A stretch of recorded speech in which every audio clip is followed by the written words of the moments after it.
Hello guys, আমি রুদ্র চলে এসেছি প্রায় 1-1.5 মাস পর নতুন একটা ব্লগ নিয়ে। আজকে আমরা গিয়েছিলাম বর্ধমান থেকে বাড়ি আসার সময় কাটোয়াতে প্রায় 1 ঘন্টা বসেছিলাম। তারপর ভাবলাম যে আইসক্রিম খাবো, কিন্তু বাজারে আইসক্রিম নাই।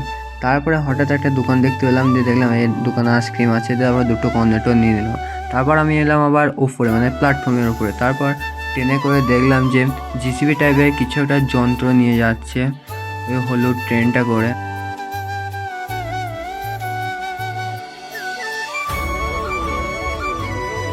তারপরে আমাদের ট্রেন ছাড়বো অবস্থা, সেই সময় আমরা ট্রেনে চেপে পড়লাম। তারপর ট্রেন ছেড়ে দিয়েছে আর আমি এখানে বসে আছি, পেপসি খেয়েছি আমি আর তুফানোয়া।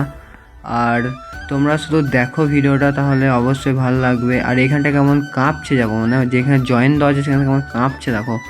আর এটা হলো বাস স্ট্যান্ড, ভরপুর বাস স্ট্যান্ড। এখানে আমরা বসেছি কারণ আমাদের একটা বন্ধু গাড়ি নিয়ে আসছে। আর ভিডিও যদি ভালো লাগে অবশ্যই লাইক, সাবস্ক্রাইব, ফলো যা যা লাগে সব কিছু করে দিও তোমরা।